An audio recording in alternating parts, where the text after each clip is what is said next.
Headline inflation ya bisa termasuk macam-macam, termasuk makanan dan lain-lain, ya, itu agak naik, ya, di atas 5%. Tetapi yang diperhatikan Bank Indonesia adalah core inflation, dan kelihatannya core inflation ini terjaga di dalam range dari Bank Indonesia, yaitu 3 ± 1. Jadi kelihatannya core inflation ini akan terjaga, tidak akan menjadi lebih dari 4% ya untuk tahun ini. Jadi saya rasa begitu saja untuk economic update yang bisa saya share. Hari ini, kalau kita melihat banyak headline tentang bagaimana nih 2023, resesi, ya kan? Kalau kita lihat Bloomberg, CNBC, ya kan, dikatakan akan ada inflation, apakah akan ada recession, ya. Kalau inflation itu pengetatan, kalau recession itu harus diturunkan suku bunga supaya tidak recession. Walaupun juga sudah pernah recession, kalau yang namanya technical recession adalah kalau GDP-nya itu turun 2 kuartal berturut-turut, itu namanya technical recession. Tapi itu mungkin tidak begitu penting sekarang ya dalam pengamatan pasar, ya. Sehingga kita kebanyak kekhawatiran. Sekarang ini kebanyak kekhawatiran. Kita khawatir tentang security. Kita insecure. Tidak secure. Apa sih yang selalu dikatakan, yang selalu diperbincangkan di media? Economic security. Kita secure nggak kata ekonomi kita ini? Apakah kita akan grow? Apakah nanti yang namanya fiscal deficit itu akan balik ke 3%? Economic security. Yang kedua, food security, apalagi di Europe. Karena banyak yang mengimpor dari Ukraine. Indonesia mengimpor 30% daripada gandum dari Ukraine untuk bikin bakmi. Ya, perlu gandum karena kita tidak produksi gandum, kita impor. Ya, sehingga kalau saya ada conference dengan teman-teman dari Citibank Europe, Citibank North America, Citibank Latin America, Citibank Afrika, food security is an issue. Sementara kita di sini saya lihat makanan di kadang-kadang berlebihan. Food security. Ada lagi yang katakan energy security. Energy security. Jerman tergantung 170% daripada Rusia. Dia punya pipa dari Rusia ke Jerman, gas. Sekarang pipa itu dikunci oleh Rusia. Winter is coming. Bagaimana nih? Ternyata satu country itu sovereign kalau nggak punya energy security, tergantung pada negara lain. Tidak bagus. Kita saja masih mengimpor sedikit untuk oil. APBN tahun 2023 perkiraan oilnya kalau salah satunya $93. Jadi kalau harganya turun, kalau seperti itu ya bagus untuk APBN. Kalau tidak, kalau di atas 100 kurang bagus, ya. Tetapi energy security, sehingga ada konflik antara kita mesti transisi ke green. Ntar dulu dong. Transisi, tapi kalau paling saya nggak bisa handle negara saya gimana? Ya, sekarang Jerman ya dia mengimpor oil, mengimpor gold ya tadinya dulu nggak bagus batu bara, nggak bagus. Sekarang ya bagaimana ya? Emergency. They change the tone, cara bicaranya. Jadi tadi economic security, food security, energy security, data security, ribut-ribut tentang data security, data privacy. Data saya nggak secure. Ada nih. TikTok sekarang diinvestigasi. Apakah ada data security di US begitu? Cyber security, takut internet. Ini dihack atau enggak? Kemudian job security. Kita melihat sektor yang tadinya dibilang hebat, startup, sektor fintech, sektor marketplace, mulai laying off. Ya.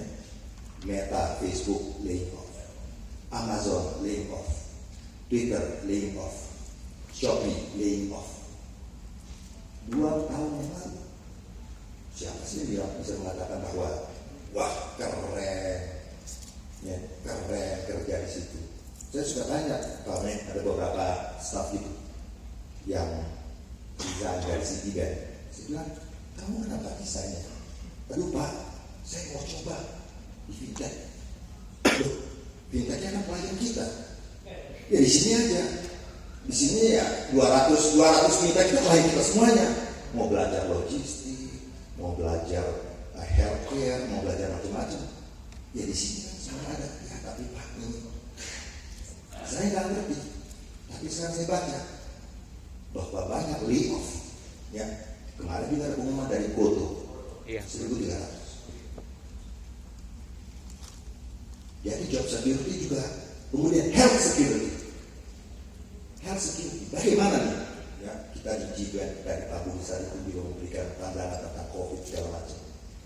Health security, kita secure ya. COVID, sekarang kita masih pakai masker. Saya udah S1, berarti sudah keras sekali.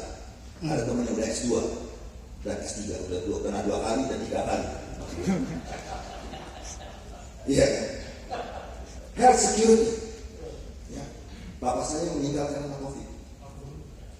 Ya, dia kena Jumat, kemudian di ventilator Senin, dan ke depannya dia meninggal.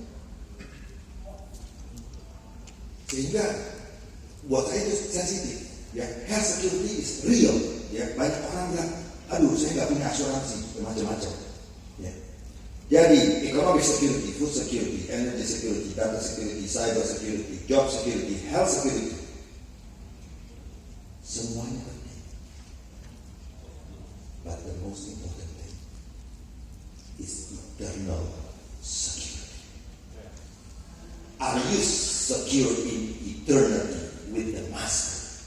Are you secure in eternal security with Jesus? Eternal security dalam kekekalan. Saya baru mengerti. Waktu bapak saya meninggal itu ya, kadang-kadang masih kangen ya saya. Kadang-kadang pergi ke San Diego, saya masih di kuburan segala macamnya. Terus bangun, oh ini 1 tahun meninggal gitu ya. Cuma saya pernah diingatkan bapak saya, in eternity, dalam kekekalan, sudah tidak ada lagi pagi siang sore. Sudah tidak ada lagi tanggal. It is eternal. Forever and ever and ever and ever and ever.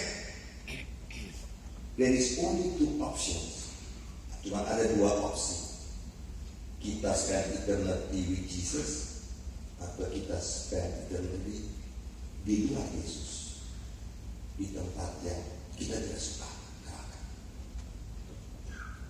Eternal security is the most important security. Puji Tuhan, Yohanes 3:16 katakan, begitu besar kasih karunia Tuhan akan dunia, mengaruniakan anaknya yang tunggal supaya setiap orang yang percaya, whosoever believe, barang siapa yang percaya, barang siapa, tidak perlu dia, dia mati untuk semua orang. Whosoever believe, barang siapa percaya, kepadanya tidak binasa, melainkan beroleh hidup yang kekal eternity. Yohanes 6 ayat 47 mengatakan, aku berkata kepadamu sesungguhnya. Ini Tuhan Yesus loh.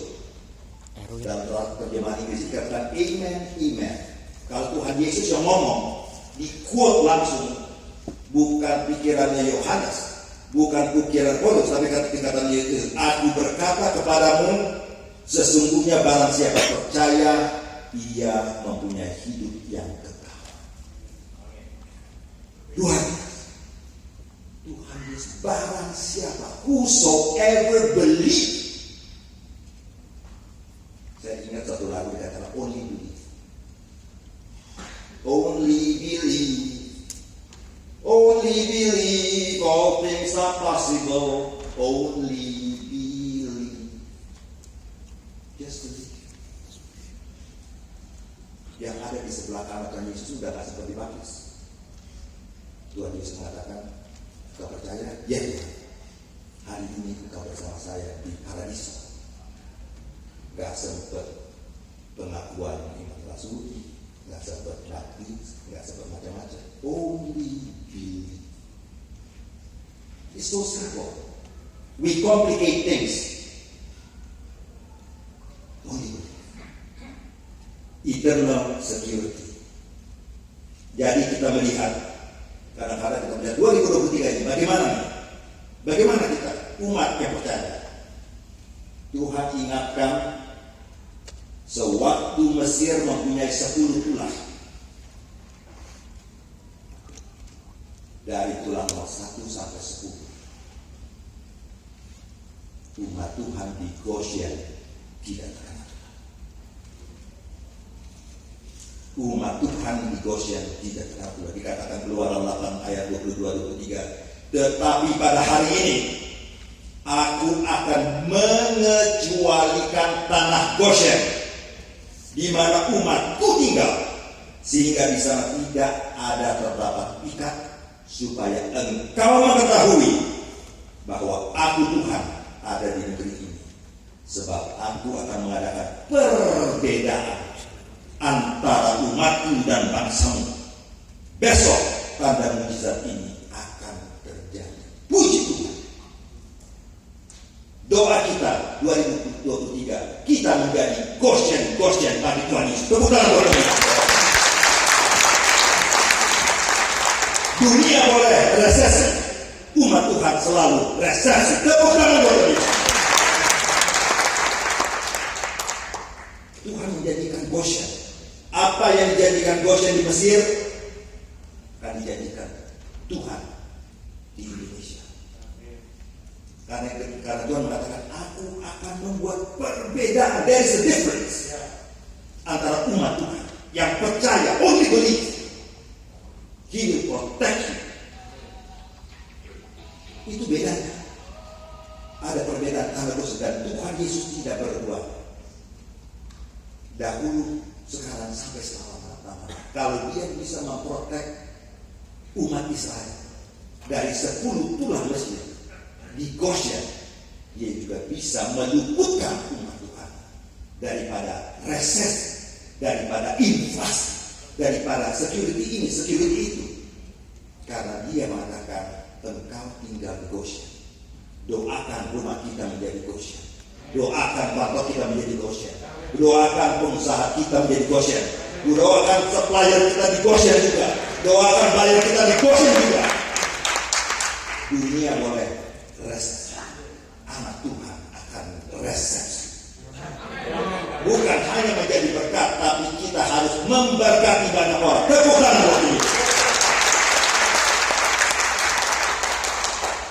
Mazmur 91 mengatakan, sungguhnya hatinya melekat kepadaku, maka aku akan meluputkannya.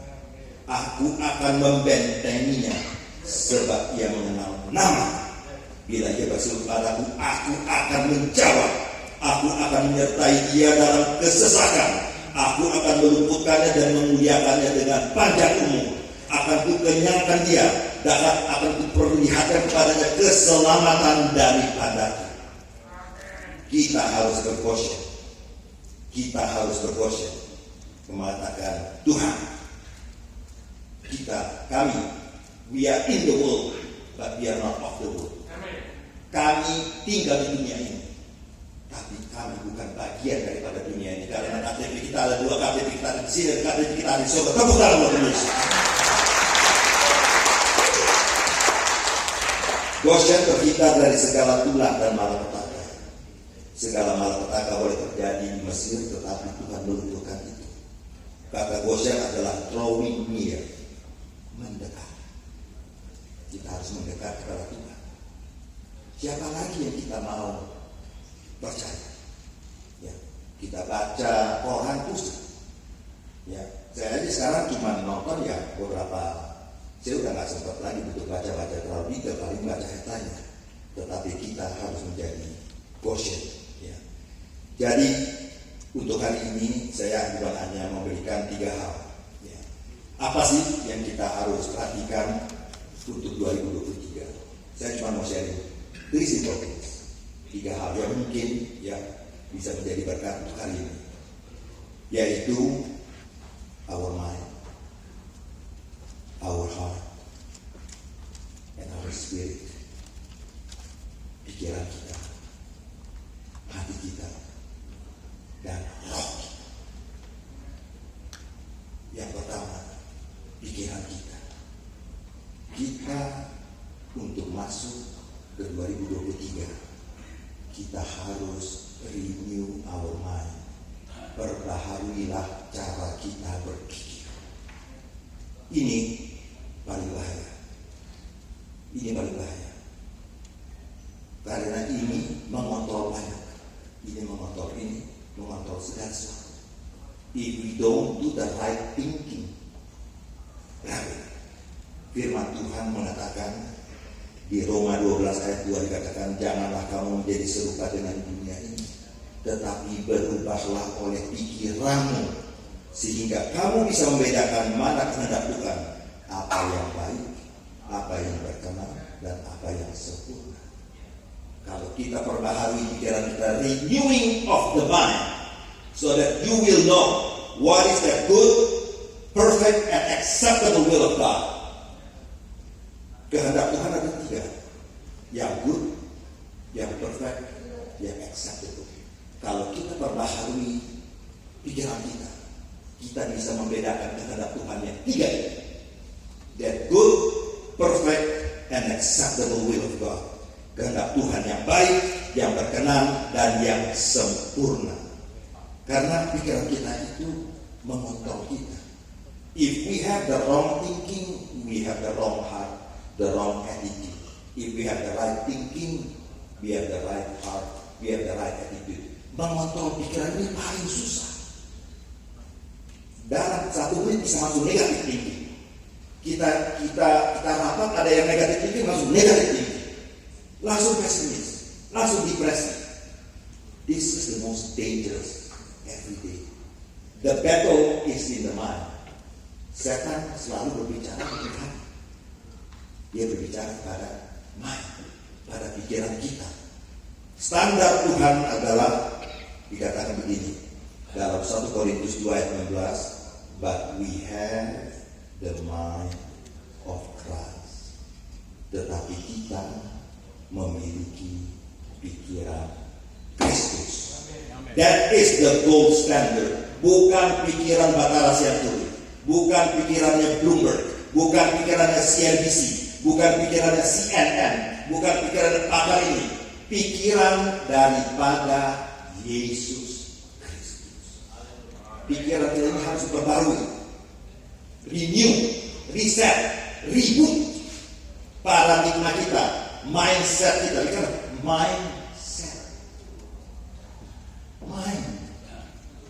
mindset berarti the set of the mind. Mindset ini mesti diganti, mesti di-refresh, di-reboot. Kita mesti bertobat tiap hari untuk pikiran kita. Tuhan, tadi saya negatif, saya banyak dosa, biarlah saya lebih positif, biarlah saya rely on you, supaya pikiran saya ini progresi menjadi pikiran Kristus, supaya kita sanctify. Dikatakan ada justifikasi, sanctification, and glorification. Ini mesti disanctify ini. Ya, dikatakan ini, dikatakan dengan Tuhan kita minta Roh Kudus. Ya betul. Tapi yang ditanyakan, kalau kita ini 100%, Roh Kudusnya udah kontrol berapa? 10%. Kalau Anda punya rumah, Roh Kudus datanglah ke rumah ini, betul nih? Atau Anda bilang, Roh Kudus di ruang tamu aja, yang namanya di dapur belum. Growing. Oke, Roh Kudus sekarang ruang tengah dan dapur. Kamar tidur jangan dulu. Belum betul. It's not how much you get of the Holy Spirit, it's how much the Holy Spirit get of you. Apakah di rumahmu itu kan engkau kata katakan Holy Spirit boleh di ruang tengah, di kamar mandi, di kamar tidur, di library, di taman depan, di taman belakang, di garasi. 100% itu baru namanya full of the Holy Spirit. Sama juga dengan mind kita. Jangan kita bilang 50-50 lah. Saya mau pakai mind saya, ada mind Kristus 50. Rugi kongsi itu. Karena partnernya tuh title. Jesus owns everything. Kita bilang, nothing of me, everything of you. Tepuk tangan buat Yesus. Itu baru paradigma about the mind. Kita riset mind kita. Kita harus think right about God. Think right about ourselves. Think right about others. Think right about circumstances. Kalau kita mesti punya right thinking tentang Tuhan. Tuhan ini besar. He's a big God. If you have a big problem, that means you have a small God. If your God is big, your problem is small. Paradigma. How big is your God? Kalau ada bilang, Tuhan, saya mesti lakukan. Ada Tuhan bilang, I'm so big. Jadi Tuhan, saya minta ini aja nih, small. I can give you medium. Oh kalau itu saya minta medium Tuhan. Saya bisa kasih lah. Oh kalau saya gitu minta extra lah. Saya bisa kasih extra sekalian aja. Kita minta extra lot to a very big God. Katakan buat Yesus.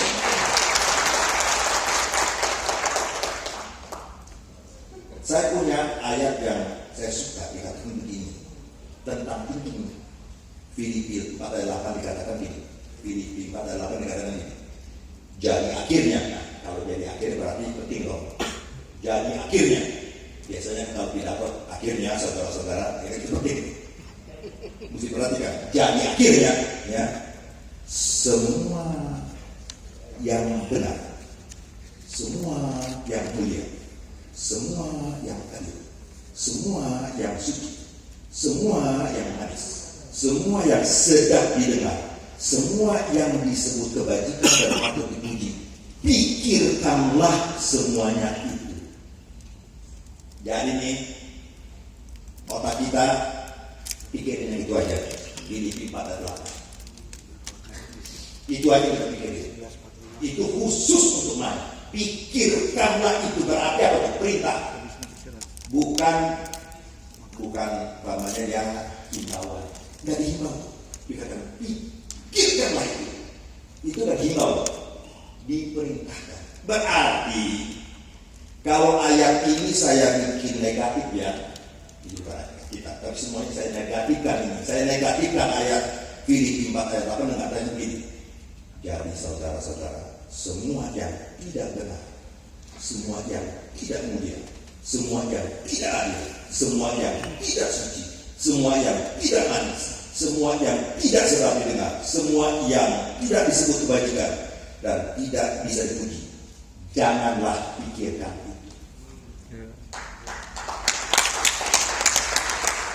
Reset your thinking untuk 2023. Ini paling bahaya. Kita laki-laki banyak otak, perempuan perasaan. Kita pikir tidak paling hebat, padahal ini paling bahaya.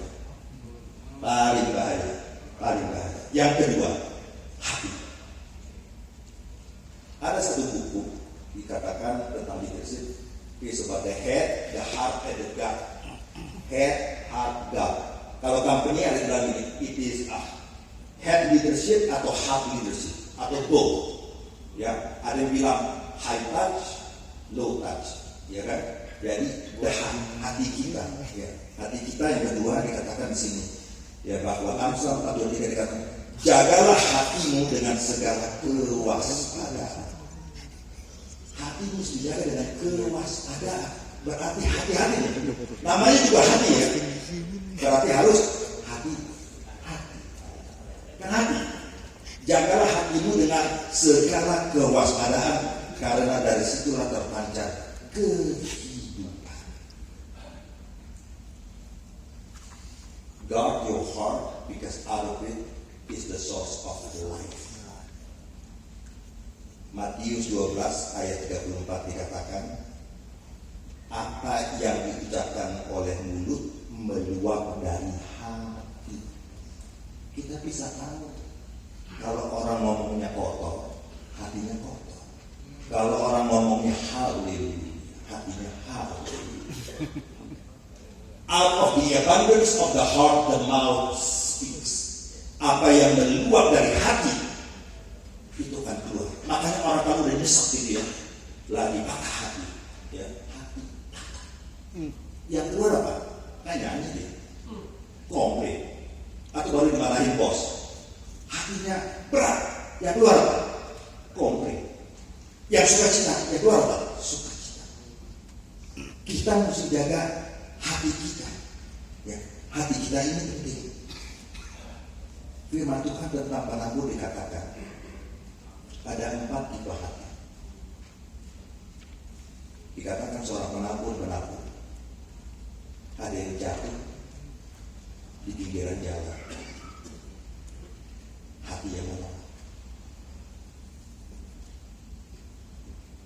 Ada yang jatuh juga di tanah yang berbatu-batu, gak berbuah karena hatinya batu.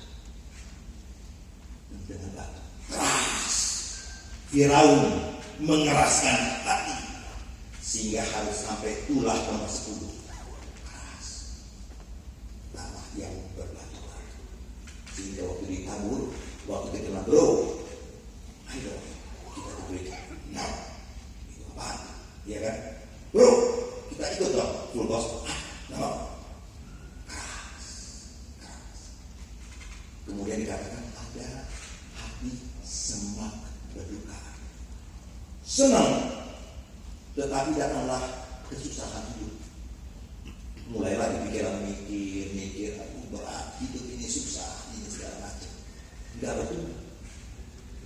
Tetapi hati yang keempat dikatakan tanah yang subur, hati yang reseptif. Dikatakan dia berbuah 30, 60, 100 kali. Kalau main mesti diri, hati kita mesti refresh. Tuhan kasih saya hati yang teachable spirit. Saya kalau melihat sini itu udah mantul, melihat mukanya itu udah mantul, tapi Tuhan ubahkan hati saya. Saya jadi ketua Seaduri sedunia, berubah. Gak gampang habis orang tatap, ya. Karena kadang udah mau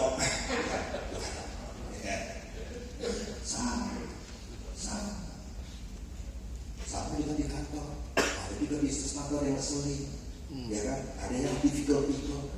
Hati kita. Tuhan kasih saya kasih yang lembut. Musa itu adalah orang keras. 40 tahun pertama dia di Mesir. Hebat anak istana, tapi dia bunuh orang. Harus lari 40 tahun di Jurut supaya hatinya lembut.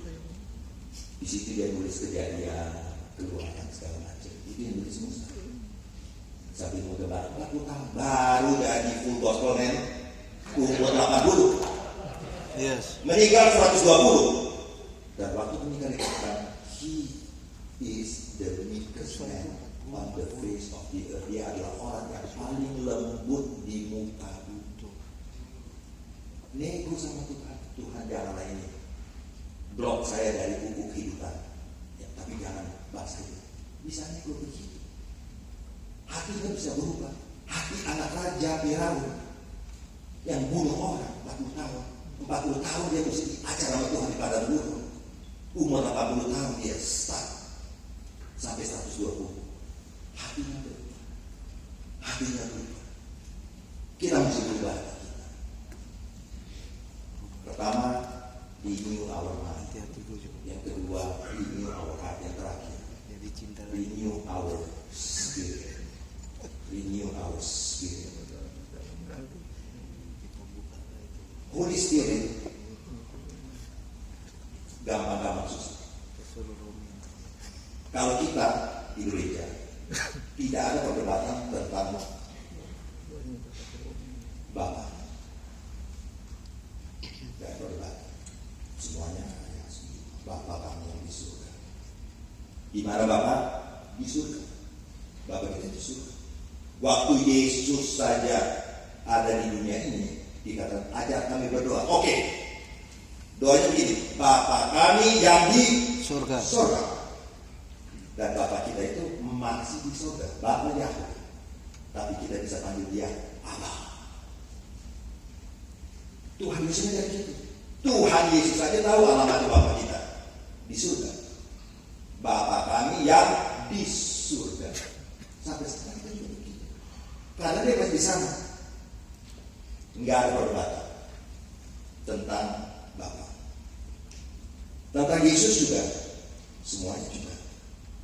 Ya, tidak ada perdebatan. Ya. Di mana Yesus kan? Di surga. Karena dia sudah naik ke surga. Yesus kan di sini. Dia di surga. Ya. Dikatakan dalam Yohanes 2 ayat 1-2, kita mempunyai seorang pengantara kepada Bapa, yaitu Yesus Kristus yang adil. We have an advocate with the Father, Jesus Christ, the righteous one. John 2 ayat 1-2. Yesus ada di surga. Tetapi sebelum dia pergi ke surga dikatakan, tunggu di Yerusalem, maka kamu akan dicurahkan Roh Kudus. Curahkan Roh Kudus, Roh penolong, karena hidupmu perlu ditolong.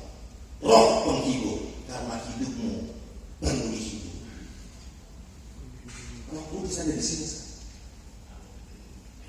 Bapa dan Tuhan Yesus ada di sana. Dan dia bilang Roh Kudus bisa ke semua.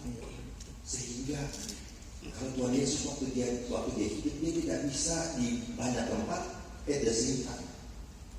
Karena dia masih cuma di Galilea. Dia 100% manusia dan 100% Tuhan. Tapi the Holy Spirit is here. The Holy Spirit is here. Dicurahkan. Dan yang terakhir dikatakan, perintah apa sih tentang Roh Kudus ini? Dikatakan dalam Efesus 5 ayat 18-20. Janganlah kamu mabuk oleh anggur, karena anggur menimbulkan hawa nafsu, tetapi hendaklah kamu penuh dengan Roh Kudus. Hendaklah engkau penuh dengan Roh Kudus. Be filled with the Holy Spirit. Bukan hanya Holy Spirit saja, penuh seperti Injil sepenuhnya. Be ye filled with the Holy Spirit.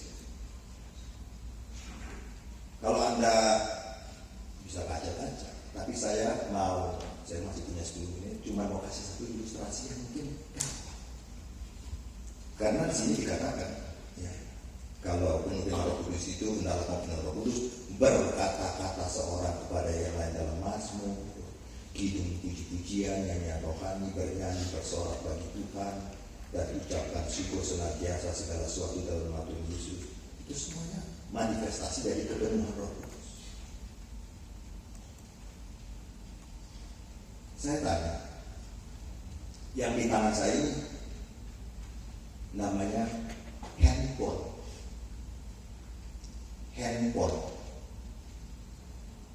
Handphone ini saya charge setiap hari. Because this handphone is my life. Alkitab saya, WhatsApp saya, I charge it every day. iPhone 13 is full every day. I'm dependent on my iPhone 13 every day. Every day saya religiously mencharge handphone saya. Kalau saya pergi, saya lihat, 25%. Mana? Ini charger. Ayo, saya perlu charger. Gila dengan handphone, Android, iPhone, kita itu benar-benar sangat setia, benar nggak? Kita jujur ya.